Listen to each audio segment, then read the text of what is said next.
사랑하는 성도 여러분, 한 주간도 참 무더운 날씨에 또 이 코로나19의 이 혼란 속에서 얼마나 수고가 많으셨습니까? 오늘 예배 가운데 주님이 주시는 새 힘과 위로와 은혜가 넘치기를 우리 주의 이름으로 축복합니다. 우리 서로를 위해서 한번 인사하고 축복할까요? 우리 코로나 조심하고 잘 이겨냅시다. 우리 그렇게 한번 축복하겠습니다. 코로나 조심하고 잘 이겨냅시다. 네.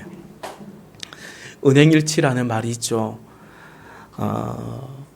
맞는 말입니다. 마땅히 또 그렇게 해야겠죠. 말과 행동이 어긋나면 안 되고 일치해야 되는 것입니다. 또 그래서 우리가 그렇게 살고자 하고 또 노력을 합니다만은 나는 은행일치의 삶을 산다라고 스스로 또 그렇게 자언할 수 있는 사람이 또 얼마나 있겠나라는 생각이 듭니다. 그런데 여러분, 예수님은 그렇지 않죠. 예수님은 은행일치의 삶을 사셨습니다. 예수님 당신이 가르친 것과 예수님이 살아가신 것, 이 땅에 오셔서 예수님이 행하신 것이 당신의 말과 어긋난 적이 없는 것 같습니다. 없습니다. 그 예수님께서 마태복음 이제 산상수훈에 해당됩니다. 마태복음 7장 1절과 2절에서 이렇게 말씀하시죠. 비판을 받지 아니하려거든 비판하지 말라. 너희가 비판하는 그 비판으로 너희가 비판을 받을 것이요 너희가 헤아리는 그 헤아림으로 너희가 헤아림을 받을 것이니라. 아멘. 언제가 제가 이 말씀 한번 나누어 드린 적이 함께 증거한 적이 있습니다만은 흔히 이 말씀을 비판하지 말라 하셨으니 비판하지 말아야 된다. 흔히 그렇게 잘 이해합니다. 그런데 꼭 그것만은 아닙니다. 말씀을 자세히 보면요. 비판을 받지 아니하려거든 비판하지 말라는 것입니다. 바꾸고 말하면요.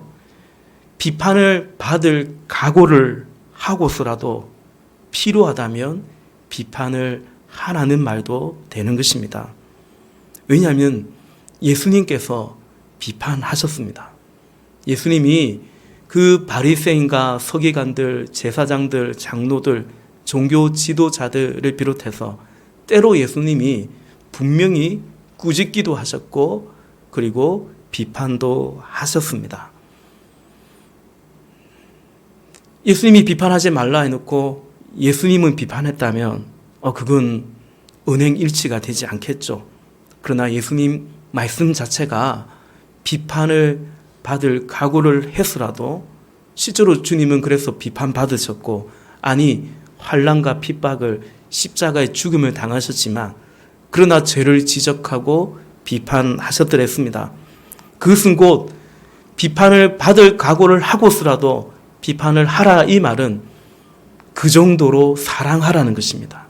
외면하지 말고 책임적인 자세, 이 시대에 대해서, 이 땅에 대해서, 영혼에 대해서 그런 자세를 가져야 된다라고 말씀하신 거죠. 예수님 비판하셨습니다. 아주 통렬히 비판하셨죠. 그리고 여러분, 사실 인류의 역사는 그런 비판과 비평 속에서 때로 필요한 건강한 비판과 비평 속에서 역사는 거듭 발전해 왔습니다. 여러분, 우리가 지금 살아가면서 어떻습니까? 이처럼 교회가 매일 미디어를 장식한 적이 있었는가 싶습니다. 뉴스만 틀면 교회 얘기가 나오는 그런 시절이, 그런 시대가 있었는가 싶습니다. 제 계획에는 없습니다. 원래 교회는요, 성탄절이나 부활절이 오면 그냥 뉴스의 한 꽃지 정도로 오늘 교회의 풍경은 또 가톨릭과 더불어서 오늘 성당의 풍경은 이러했다. 예수님 탄생을 축하했다. 예수님의 부활을 기렸다. 그냥 그 정도 뉴스 나오는 것이 주로 사실 미디어에서 등장하는 교회의 모습이었습니다. 또 사실 그 정도 나오는 것도 나쁘지는 않습니다. 왜냐하면 그게 아니면 주로 언제 교회 소식이 나왔냐면 목사들의 일탈이 있을 때 윤리적, 도덕적으로 타락한 모습을 사고를 쳤을 때 또 최근에는 그 일부 대형 교회가 목회를 세습했을 때, 때물림을 했을 때 그게 뉴스거리로 비추어지긴 했지만 뭐 그리 썩 좋은 뉴스는 뭐 유쾌한 뉴스는 사실 아니지 않습니까? 원래 뉴스라는 게 그렇죠. 말 그대로 뉴스거리가 될 때 미디어를 타는 것 아니겠습니까? 어느 가정이 남편과 아내가 알콩달콩 행복하게 잘 살더라 뉴스에 나오지 않습니다. 그런데 대판 싸우고 칼부림이 났더라 이러면 이제 뉴스에 나오는 거 아니겠습니까? 그래서 여러분 교회도 마찬가지죠. 어느 교회가 열심히 기도하더라, 전도하더라, 목사가 또 그리 하더라. 그러면 뉴스거리가 아니지 않습니까? 대부분의 교회가 그처럼 묵묵히 전도를 하고 선교를 하고 영적으로 성장하기를 애를 쓰고 또 받은 은혜에 따라서 이렇게 이웃을 대사회적인 섬김을 해가고 있습니다마는 그게 별로 뉴스에 나오지는 않습니다. 그리고 교회가 우리가 그런 거 좀 알아달라고 뉴스에 좀 내달라고 또 그렇게 하지도 사실은 않죠. 우리 교회도 이렇게 개척을 하고 가끔 우리 교단의 신문사 기자에게도 종종 한두 번 이렇게 연락이 온 적이 있습니다. 코로나19 때 우리가 좀 힘든 어려운 교회를 돕는 재정을 좀 우리가 같이 헌금했더니 우리 교회 이야기를 좀 더 해달라 혹은 장학금을 지급하는 이런 이야기를 좀 기사로 실으면 어떻겠냐 그러할 때 제가 그때마다 죄송한 마음은 있지만 정중히 사양했더랬습니다. 예수님께서 왼손이 하는 것을 오른손이 모르게 오른손이 하는 것을 왼손이 모르게 하라고 말씀하신 그 가르침 그대로 그것이 더 낫지 않겠나 싶어서 그렇습니다. 여러분 저만 혹은 우리 교회만 그런 것이 아니고 대부분의 목사님들이 또 교회들이 사실은 뭐 그렇게 알리려고 요즘은 자기 PR 시대이긴 하지만 또 그렇게 하는 것도 사실입니다. 예컨대 여러분 이번 코로나19를 우리가 함께 싸워오면서 지내오면서도 마찬가지입니다. 지난번 대구 경북을 중심으로 코로나가 급속히 확산되었을 때 창궐할 때에 적지 않은 교회가 그들이 소유하고 있던 수양관이나 기도원 시설들을 이른바 생활치료센터로 제공했더랬습니다. 그런데 일반 매체에는 거의 그런 것들이 사실 뉴스에 나오지 않았던 것 같습니다.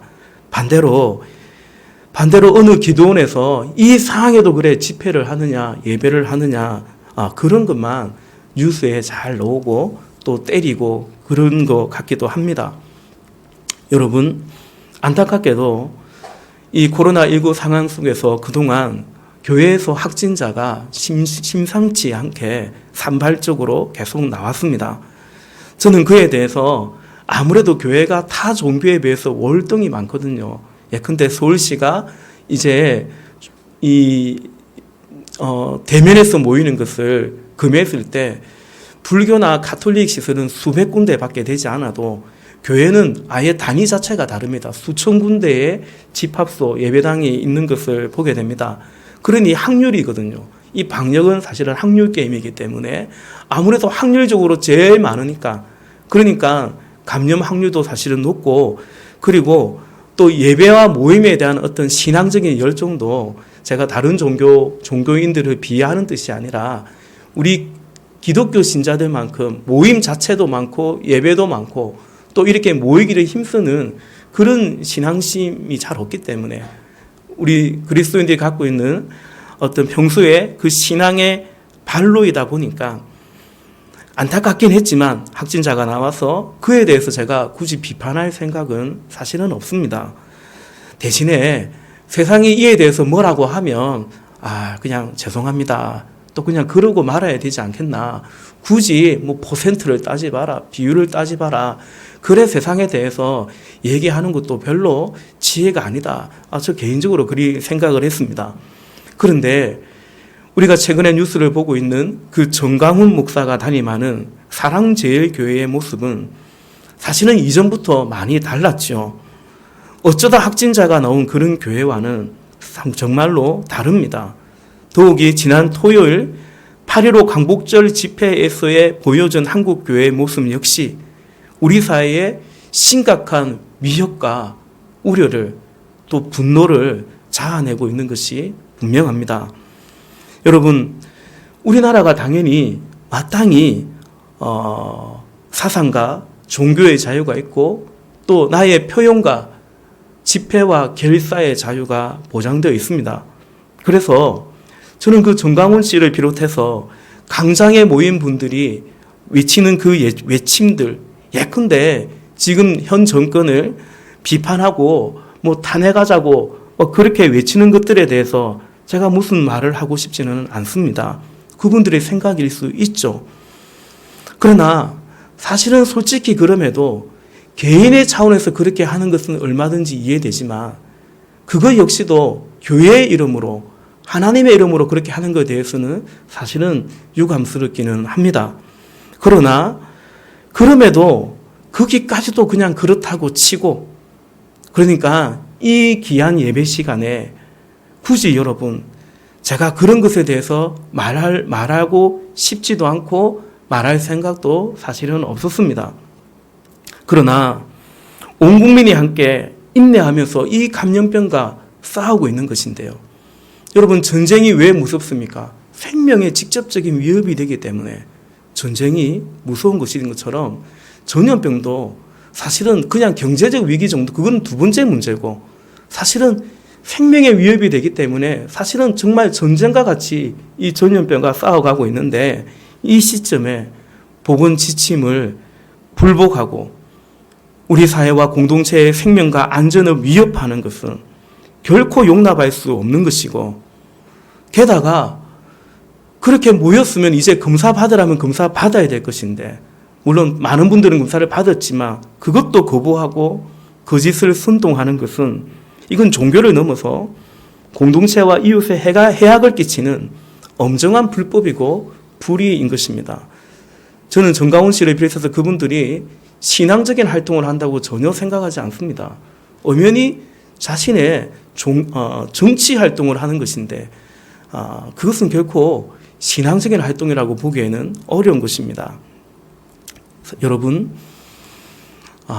오해를 말아주시기를 바라는 것은 오늘 제가 이 말씀을 드리는 것이 그들이 주장하는 어떤 이념과 혹은 정치적 견해가 제가 달라서 그런 것도 아닙니다. 그것이 같거나 그것이 다르거나 그게 그렇게 중요한 그래서 오늘 이 말씀을 드리는 것은 아닙니다. 제가 저의 위치에서 이 말씀을 오늘 함께 나누는 것은 사실은 어쩌면 그들도 주의 이름으로 모여있는 교회인데 이렇게 비판을 하는 것은 이유는 하나입니다. 저에게 하나님께서 허락하신 이 교회를 그리고 양떼들을 보호하고 지키기 위해서입니다. 여러분 최근에 우리 가운데 아직 이제 막 신앙생활하는 어떤 분은 이런 뉴스를 보면서 내 교회 다니는 것이 목사님 교회 다니는 것이 부끄럽습니다. 누구에게 이를 말하는 것이 부끄럽습니다. 그런 말을 하는 것을 들었습니다. 물론 어쩌든지 잘 설득을 했습니다. 어떤 지체는 혹은 청년들은 너무나 혼란스럽다고 지난 주간에 만났던 어느 젊은 목사님 한 분도 참 혼란스럽다고 라고 얘기했습니다. 왜냐하면 주변에서 혹은 친구들이 나도 그렇게 보는 것 같다는 거죠. 똑같이 보는 것 같아서 참 심히 혼란스럽고 유감스럽기 그지없다라는 거죠. 제가 볼 때 오늘 이 예배하시는 우리 성도님들 중에 대부분은 그런 일 때문에 믿음이 흔들릴 것 같지는 않습니다. 믿음이 견고히 서 있는 것 같습니다. 그러나 아직 믿음이 이른바 적은 분들, 어린 분들은 혹은 청년들은 어느 특정 교회라고 하기엔 너무나 많은 교회들과 목사들이 이런 정치적 집회를 교회의 이름으로 행하고 있고 여기에 성도들을 마치 동원하듯이 참여시키는 이 현실에 심각한 혼란을 겪고 있는 것이 여러분 엄연한 사실입니다. 그래서 이 혼란과 이 현실 속에서 교회는 목사는 주의 양떼들을 잘 인도하고 가르치는 책임이 분명히 있다 할 것입니다. 여러분 아시죠? 포항만 해도 근 350명 정도가 공식적으로 버스를 타고 같이 올라갔습니다. 이름만 되면 다 아는 그런 교회들에 모여서 올라갔습니다. 심지어 어떤 교회는 항존직 이상은 의무 참석하라고, 그것을 거절하니까 그럼 회비라도 내라고 그렇게 권했다고 하는 것이 공교난 퍼지고 있는 그 이야기입니다. 그래서 여러분, 이런 사태 속에서 싫다고, 이게 싫어서 교회를 나간다고 하는 사람들도 있는데, 그래요. 그분들이 그래서 다른 교회라도 가면 다행인데 고마 교회를 그냥 뛰쳐나가버리게만 하면 어떨까라는 염려가 들기도 합니다. 문득 이런 생각이 드는데요. 혹시 강화문 갔다 오신 분 안 계십니까? 저에게 개인톡 하시고 검사를 꼭 받으시기를 바랍니다. 네. 왜 그 생각은 제가 안 해봤을까요? 그렇네요. 네. 여러분, 정강훈 목사는 원래 그가 소속되어 있던 장로교는 또 교단이 많잖아요. 백석 대신 교단에 소속된 목사였습니다. 그러니까 그 교단에서 안수를 받았죠. 그런데 워낙 자꾸 문제를 일으키니까 작년 8월 30일로 그 교단에서 면직 제명 처분을 했고, 그것을 작년 9월 2일자 국민일보에 분명히 게시하기도 했습니다. 자료를 찾을 수가 있습니다. 그러니까 그가 안수받은 교단에서 그는 목사라는 그 직분을 면직되었고 제명 처리되었습니다. 그런데 나가서 그냥 자기가 교단을 하나 차린 거죠. 그리고 총회장을 하고, 그리고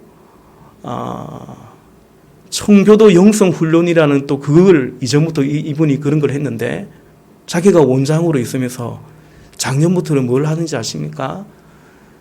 집사 이상의, 어느 교회 상관없습니다. 집사 이상의 사람들에게는 신학 훈련을 시켜서 6개월이면 목사 안수까지도 주고 있습니다. 사실상 혹시라도 가지 마십시오. 사실상 누구든지 6개월만 배우면 목사 안수까지 준다고 지금 그러고 있는 것입니다. 여러분, 사실은 그들을 그대로 가만히 두면은 시간이 지날수록 조금은 죄송한 말이지만 신천지처럼 한국 교회와 우리 사이에 더 해악적인 세력이 될 소지가 굉장히 많은 곳입니다. 사랑하는 여러분, 저는 한 주 동안 이러한 모습들을 보면서, 저만 본 게 아니고 여러분들도 다 미디어를 통해서 접했지 않겠습니까? 다시금 절실히 깨닫는 것은 교회가, 우리가 예수님의 비전에 더욱 집중해야 된다라는 사실인 것입니다. 주의 이름으로 모여가지고 교회가 무엇을 해야 되는지를 모르니까 시간 관계상 오늘 다 설명하기 힘들 것 같고요. 다음 기회가 되면 한 번 더 말씀드리고 싶은데요. 이게 그냥 한두 해 최근에 혹은 이른바 좌파 정부가 들었으니까 생겨나는 현상만은 결코 아닙니다. 교회가 무엇을 해야 되는지를 모르니까, 왜 존재하는지를 모르니까 지금 이렇게 일종의 탈선적인 행위를 하고 있는 것입니다. 지난 주간에 저 울산에 큰빛교회라는 교회가 있어요. 조태한 목사님이 쓴 그 교회 이야기를 책으로 엮은 책을 읽어드렸습니다. 그 목사님은 지금은 이제 그 교회를 개척하셨고 지금은 원로 목사님이십니다. 그 책에 이런 이야기가 나옵니다. 그 아이 이름이 환희예요. 환희, 기쁨, 환희. 제가 참 발음하기 힘든 단어 중에 하나인데요. 환희 아빠의 이야기가 나옵니다. 이 환희 아빠는 불신자였어요. 불신자일 뿐만 아니라 이미 교회에 대해서 아까 말씀드린 것처럼 그런 부정적인 뉴스를 보면서 교회는 가면 안 돼, 그 종교에 빠지면 오히려 인생 망쳐, 이런 부정적인 생각을 갖고 있는 사람이었습니다. 근데 그 아내는 예수를 믿었어요. 그 아내가 기도하고 계속 전도하기도 하고 결정적으로 그 아이가 환희가 아파서, 그래서 이 아빠 마음이 얼마나 아프겠습니까? 가슴이 아프겠습니까? 그래서 교회를 어거지로 따라 나왔습니다. 그 목사님이 이렇게 얘기해요. 처음 본 그 한이 아빠는 정말 나는 오기 싫은데 억지로 왔다라는 표정이 얼굴에 쓰여 있는 거죠. 말투도 싸놨고 굉장히 표정도 인상도 좋지 않았다라고 합니다. 그런데 그 한이가요, 출생하고 한 100일 정도 지나서 남자인 것 같아요. 요로 감염이 심한 요로 감염을 앓고, 그러니까 고열이 나고 이게 심해지면 신장에 질환이 생기거든요. 신장의 기능 문제로 인해서 고통스러워하는데 그 수분은 아빠의 가슴이 이제 미워지는 거죠. 그래서 정말 오로지 아이 때문에 지푸라기라도 잡는 심정으로 예배당에 한번 나와 본 것입니다. 그 금빛교회 그 조태한 목사님은 하나님이 그 영혼을 얼마나 사랑하신지를 마음에 품고 그를 위해서 간절히 기도하기 시작했고, 이제 그 가정을 그 교회의 목장, 우리로 따지면 가족 모임이죠. 가장 그래도 따뜻하다고 생각되는 목장의 그 가족을 이렇게 함께 교제하도록 했습니다. 그런데 얼마 지나지 않아서 보니까 오히려 그 목장 식구들이 그 가정을 위해서 더 간절하게 기도하고 있다는 사실을 알게 되었고, 그리고 그 목장의 리더는 목자인데요. 그 목장의 리더는 그 가정을 위해서 스스로 40일 특별 새벽 기도를 작정해서 새벽마다 눈물로 그렇게 기도를 했다고 합니다. 그 속에서 그 한이 아빠의 마음이 점점 열리기 시작했고, 그리고 변하기 시작했습니다. 그 목장 속에서 그 가정은 정말 주님의 치유와 회복을, 그리고 참된 기쁨을 회복하기 시작했고, 그렇게 변화되어 갔다라는 것입니다. 저는 그 이야기를 읽으면서 사실은 그런 이야기들이 교회마다 사실은 다 있지 않겠습니까?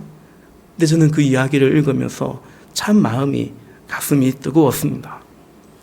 더욱이 한 주 동안 교회로 말미암은 그 요란한 뉴스 속에서 암담해진 마음에 그래, 이거지.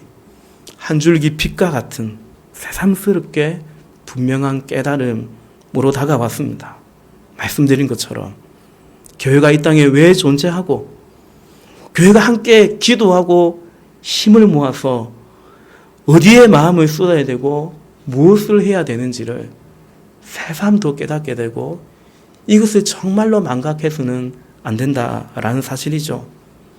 여러분, 교회는, 성도는 예수님의 마음과 비전으로 충만해야 하고 거기에 집중해야 하는 것입니다.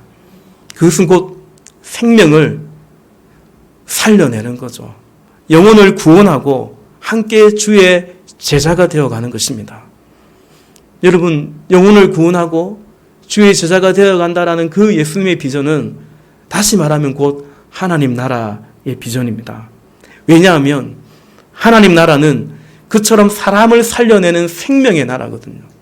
하나님의 나라는 창조부터 생명이었고, 그 죽어가는 영혼을 구원해가는 생명의 나라가, 그리고 영원한 생명을 우리에게 주시는 그것이 하나님 나라이기 때문에, 또한 예수님의 비전이 그리스도의 제자가 되어간다는 그것도, 우리가 주의 제자가 된다는 것은 무엇이겠습니까?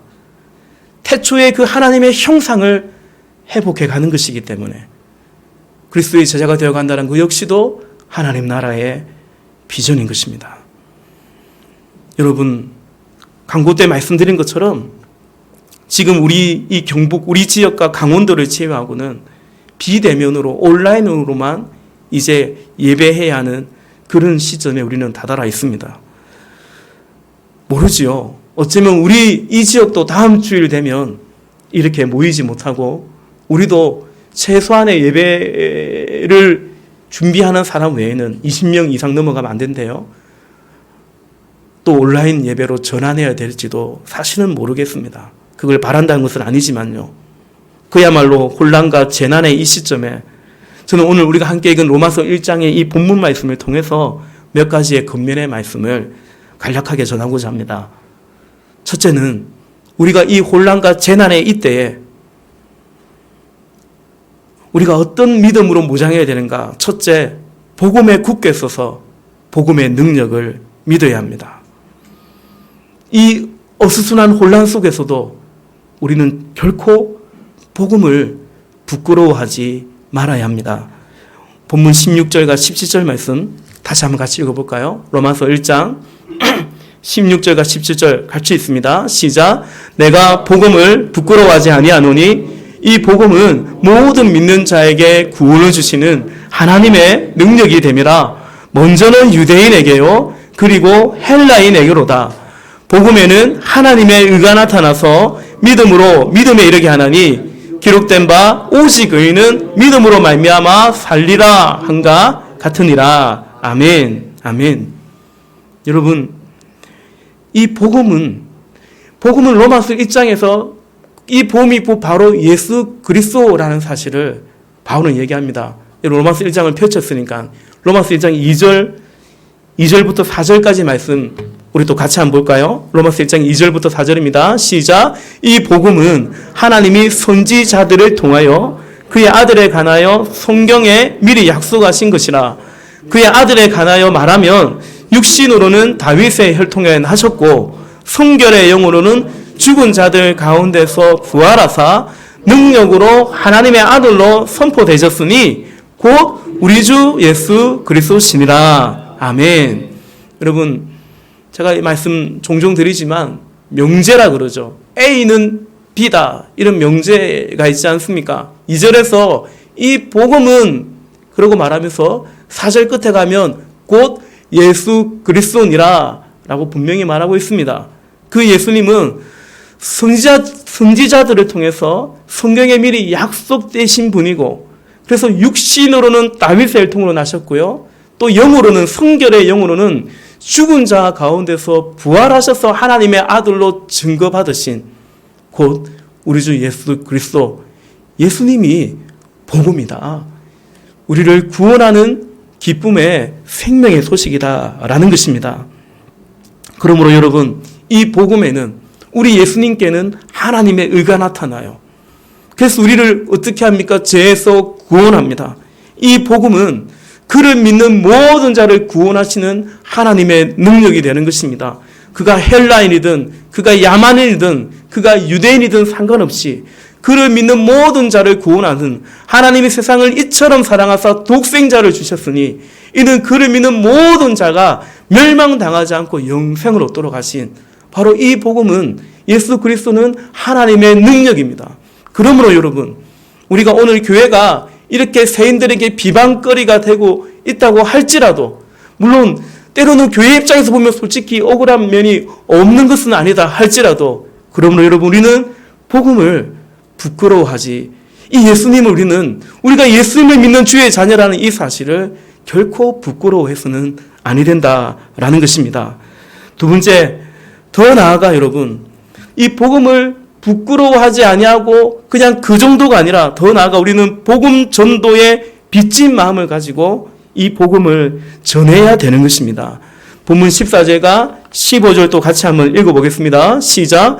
헬라인이나 야만인이나 지혜 있는 자나 어리석은 자에게 다 내가 빚진 자라. 그러므로 나는 할 수 있는 대로 로마에 있는 너에게도 복음 전하기를 원하노라. 아멘. 여러분, 복음에는 하나님의 의가 나타나서 모든 믿는 자를 구원하는 하나님의 능력이 되므로 우리는 이 복음을 부끄러워하지 않을 뿐만 아니라 그렇죠. 구원하시는 하나님의 능력이 되는 이 복음을 우리는 선포하고 전파해야 되는 것입니다. 영혼을 품고 기도하고 추수의 열매를 맺어가야 됩니다. 앞서 언급해드린 그 큰빛교회 이야기처럼 그 목장의 리더와 목장 사람들처럼 우리는 누군가를 품고 그 사람 때문에 고단한 잠을 깨우며 새벽에 나와서 사실은 기도해야 됩니다. 저의 얘기해서 죄송하지만 제가 청년시대에 고등부 교사를 하고 청년의 리더를 하면서 새벽 기도를 일주일에 그래도 서너 번 이상은 나갔던 것 같아요. 퇴근하면 12시가 될 때도 많았습니다. 물론 그때는 정기도 했죠. 근데 왜 새벽에 내가 교회에 나가서 기도했냐면 집에서는 기도하기 힘드니까요. 안 믿는 가정이어서. 저의 일 때문에 저의 기도거리 때문에 새벽에 나와서 기도한 것은 별로 없는 것 같습니다. 교사로서 우리 반 아이들 위해서 내가 기도해야지. 우리 세론들 위해서 내가 기도해야지. 그 마음이 새벽을 깨우며 사실은 기도했던 것 같습니다. 아니 저만 그런 것이 아니고 우리 그렇게 기도하고 그렇게 신앙생활 했던 거죠. 특별한 게 아닙니다, 여러분. 그게 주를 믿는, 복음 안에서 이 복음의 능력을 믿고 복음의 생명 가운데 살아가는 정상적인 성도의 모습이고 심령이고 또 몸부림인 것입니다. 여러분, 우리가 그 마음일 때 사실은 복음에 합당한 삶도 살아내는 것입니다. 지난주에 그런 말씀 드렸지 않습니까? 우리가 복음 전도의 삶을 살아가고자 할 때 다만 우리 삶에 전도 활동을 하느냐 안 하느냐 그리 해야 되죠. 그러나 그 정도가 아니라 복음에 합당한, 복음에 걸맞는 삶을 살아가도록, 그래서 우리 삶에 절제하도록, 우리가 경건하게 살도록 우리를 그렇게 다그쳐 주는 것입니다. 또한 혹 그러지 못했을 때도, 복음 전도의 마음이 있을 때 그러지 못했을 때도 더 경각심을 일깨워주고 우리의 정신을 차리게 해주는 것 같습니다. 원수마귀가 참 그래요. 지난 한 주간 제가 살아가면서 좀 실수를 했습니다. 좀 이웃의 마음을 아프게, 저로서는 좀 정당하다 생각해서 항의했지만 마음이 굉장히 불편했습니다. 사과도 하고 다음날 입으로 음료수 찾아가서 또 사과를 하고 그랬습니다만은 참 마음이 불편했습니다. 근데 여러분, 그냥 복음 전도에 대한 마음이 없으면 여전히 내가 정당하다고만 생각하고 아마 그랬을 것 같다라는 생각이 듭니다. 이처럼 여러분, 우리가 하나님의 복음의 전파자라는 생각을 할 때, 우리가 주의 이름에 그 명예심을 갖고 살아갈 때, 여러분, 우리는 절제하게 되고 인내하게 되고 경건한 삶을 살도록 더 우리를 다그치게 되는 것 같습니다. 세 번째, 이 혼란과 이 재난의 시대에 꼭 여러분 기억하기를 원하는 것은 우리는 성도의 교제 속에 살아야 된다라는 것입니다. 본문 9절부터 12절까지 우리 같이 한번 읽어볼까요? 9절이 길지만 다시 한번 같이 읽겠습니다. 시작. 내가 그의 아들의 복음 안에서 내 심령으로 섬기는 하나님이 나의 증인이 되시거니와 항상 내 기도에 쉬지 않고 너희를 말하며 어떻게 하든지 이제 하나님의 뜻 안에서 너희에게로 나아갈 좋은 길 얻기를 구하노라. 내가 너희 보기를 간절히 원하는 것은 어떤 신령한 은사를 너희에게 나누어 주어 너희를 견고하게 하려 함이니 이는 곧 내가 너희 가운데서 너희와 나의 믿음으로 말미암아 피차 아니함을 얻으려 함이라. 아멘. 아멘. 여러분, 바울은 이 로마에 보낸 편지잖아요, 로마스가. 근데 아직 거기에 가지 못했어요.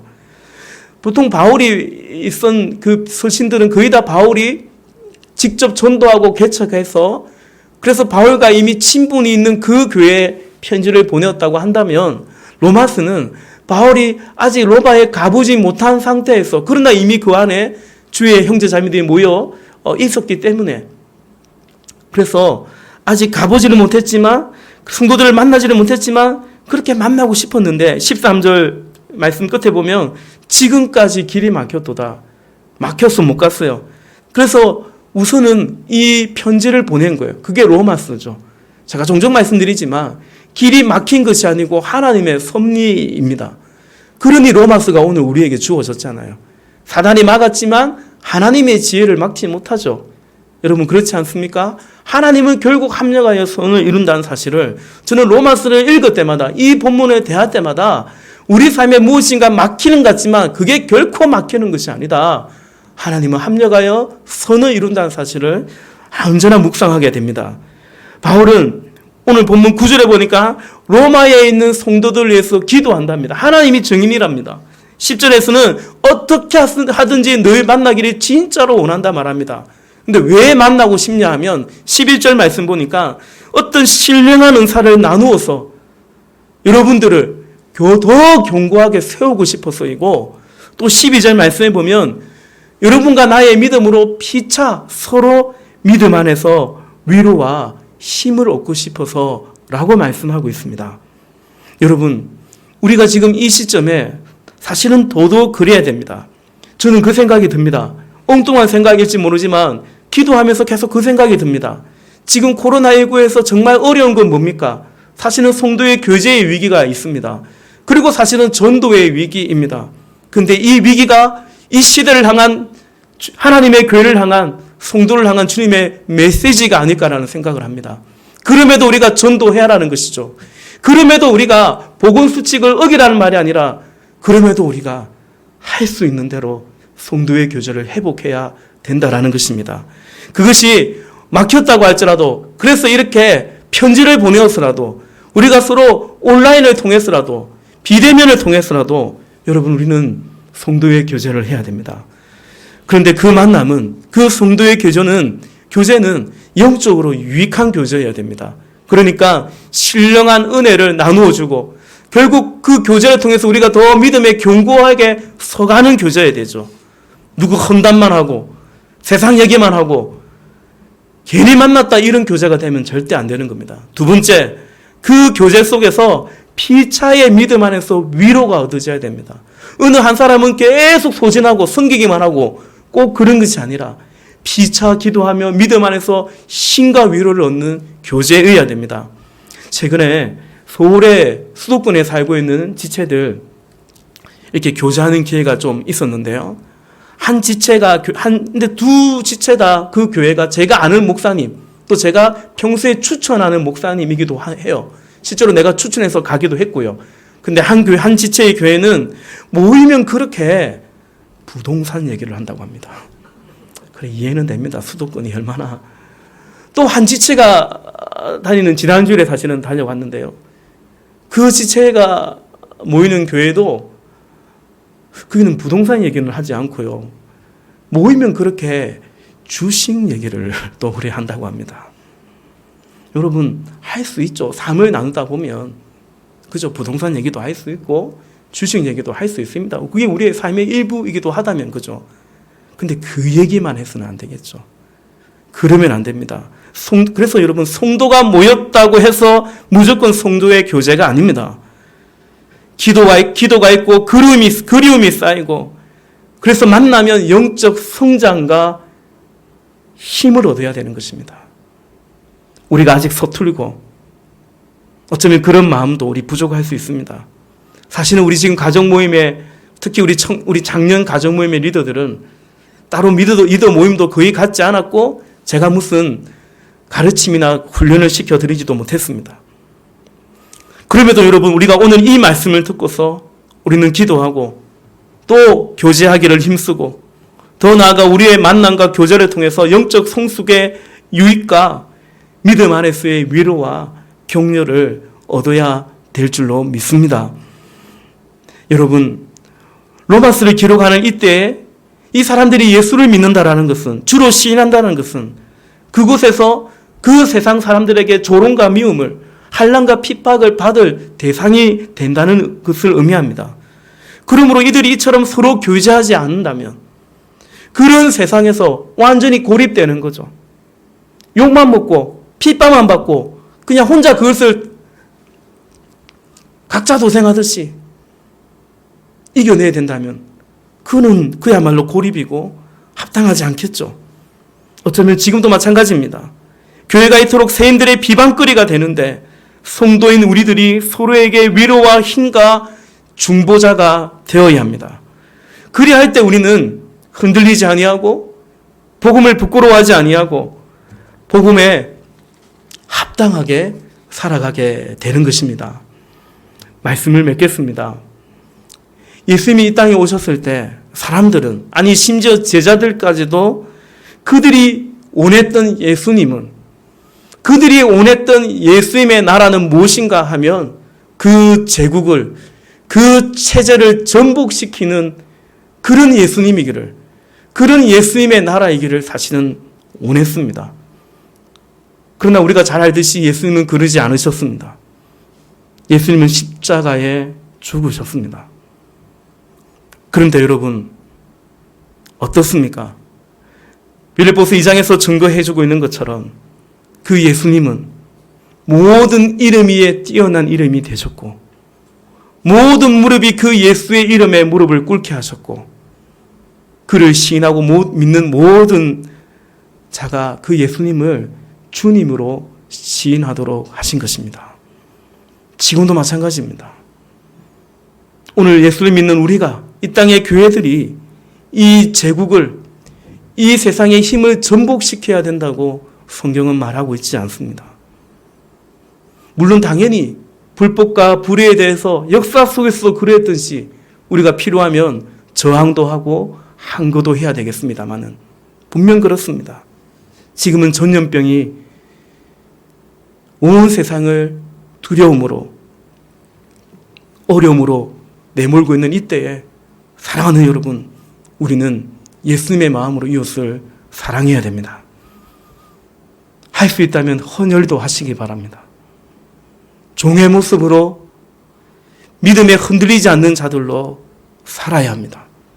언제가 말씀드린 것처럼 초대 교회의 기독교의 역사를 보면 전염병이 창궐했을 때 의사들마저도 환자를 버리고 도망갔을 때 그리스도인들이 끝까지 그곳에 남아서, 물론 그러다가 그들이 죽어가기도 했고, 그러나 그 일이 끝났을 때 교회가, 그 로마 제국이 그렇게 기독교를 점점 받아들이는 결정적인 계기가 되었다는 사실을 초대교회 역사의 기록에 남아 있습니다. 사랑하는 여러분, 우리가 이처럼 종의 모습으로 살아갈 때 정말 내 이웃을 내 몸과 같이, 우리 코로나가 무서운 것처럼 이웃도 그렇다는 사실을 알고 그렇게 섬겨갈 때 우리 주님이 진정 높임을 받으실 줄로 믿습니다. 그리하여 할 때 이 땅에 하나님의 통치 나라가 더욱 깊숙이 임할 것입니다. 사랑하는 여러분, 설교를 마치겠습니다. 짧게 해야 되는데 말씀드리고 힘든데, 여러분 분명 지금은 재난의 때, 환난의 때입니다. 이때 우리는 예수님의 비전에 더욱 집중해 가야 될 것 같습니다. 너무 많은 것을 하려고 하지 말고 사실은 단순해야 될 것 같습니다. 살리고 회복하는 하나님의 나라, 그 예수의 비전에 우리가 더욱 집중하기를 원합니다. 그리하여 복음에 굳게 서서 이 복음 전하고 복음에 합당하게 살아가십시다.